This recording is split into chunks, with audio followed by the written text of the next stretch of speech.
السلام علیکم پاکستانیوں پاکستان کے اندر جو موجودہ حالات ہیں وہ پھر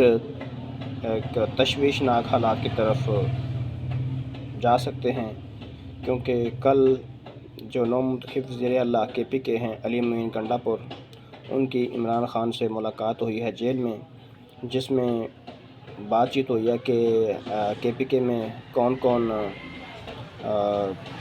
حکومت کا حصہ بنے گا، کون کون کابینہ کا حصہ بنے گا، کس کو کون سی وزارت ملے گی، اس حوالے سے بات طے ہوئی ہے۔ لیکن اس میں تشویشناک اور بات یہ بھی ہے کہ علی معین گنڈاپور نے کہا کہ عمران خان نے کہا کہ ہم احتجاج کریں گے KPK میں، اور احتجاج جو ہے اس میں پھر مزاحمت کریں گے ادارے۔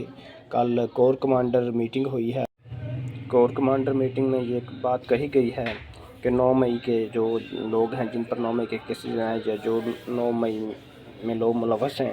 ان کے گرد گھیرا تنگ کیا جائے گا اور ان کو ان کے منطقی انجام تک پہنچایا جائے گا۔ اس سے یہ لگ رہا ہے کہ PTI کو جو ہے ایک بار پھر سختی کرنا، مطلب جو ریاستی سختی ہے اس کا سامنا کرنا پڑے گا۔ حالات جو ہیں وہ پھر تشدد کی طرف اور جا سکتے ہیں۔ دعا یہ ہے کہ اللہ تعالیٰ پاکستان کو ایسے حالات سے بچائے، لیکن جس طرح سے بیان آ رہے ہیں PTI کی طرف سے، اور جو میٹنگ ہوئی ہے کور کمانڈر، اس میں یہ کہا گیا ہے کہ جو 9 مئی کے جو لوگ ملوث ہیں اس میں، ان کو منطقی انجام تک پہنچایا جائے گا۔